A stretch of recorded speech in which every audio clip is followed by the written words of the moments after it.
सॼी सिंध जी कोटी में भी मेहरान टीवी के ऐलान ते सकाफती रंग निखरी पिया आहिनि। सकाफती ॾियारे के हवाले से bright Sindh public high school में सकाफती तकरीब कोठाई वई। उन हवाले से पेश है कोटली मां नवीद पंवड़ की यह रिपोर्ट।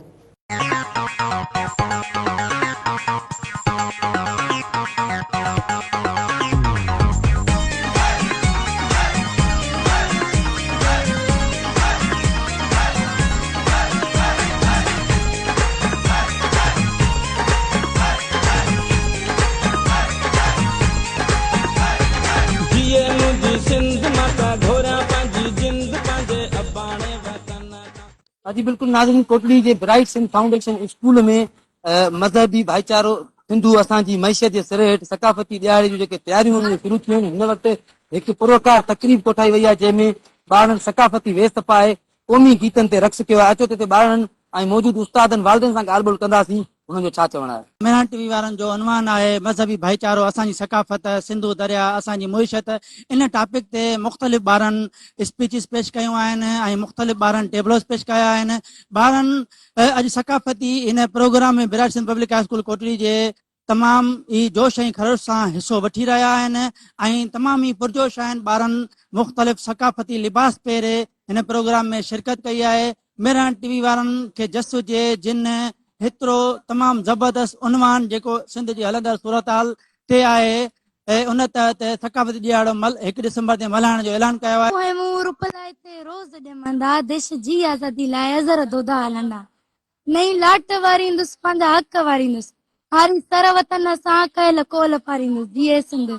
जीअं त सकाफ़त असांजी सिंध जी सकाफ़त आहे टोपी अजरक ऐं उन ते ई रोशनी विझण जे लाइ असांजे ॿारनि पंहिंजा टेबलोस ऐं स्पीच तयारु कया आहिनि ताकी असांजा जेके ॿिया ॿार आहिनि उन्हनि ताईं इहा नॉलेज पहुचे, इहा ॼाण पहुचे त असांजी सिंध जी सकाफ़त छा आहे।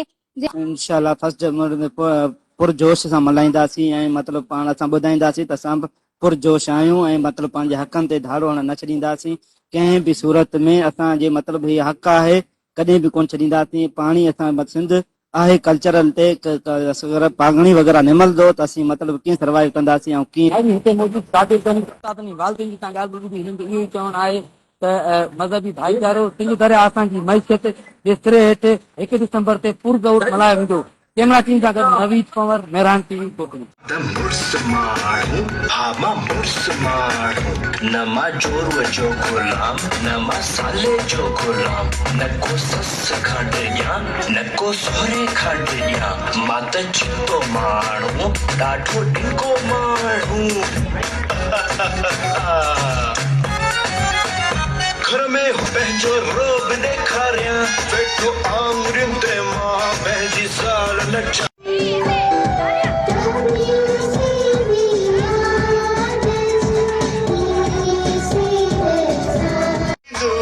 तुझी अखियुनि खे ॾिसी मां त ॾकी वेंदो मुड़ुस जे मथां इहो ज़ुल्म कहिड़ो आहे। किस्मत मोह जी पीटी उॾो मुंहिंजो बेड़ो आहे।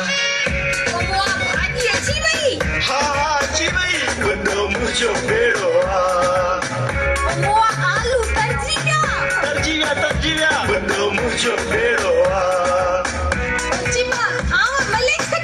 हाँ सभु मले छॾियो मुंहिंजो लोभ कहिड़ो आहे।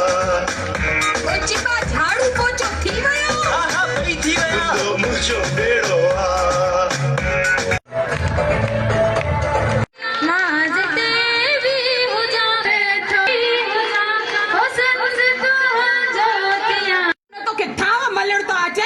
घर जी बुहारी थी ॼाण अचे, मां तोखे सेखारे सेखारे बेज़ार थी वई आहियां। मां तोखे कीअं सेखारियां, मां तोखे कीअं सेखारियां।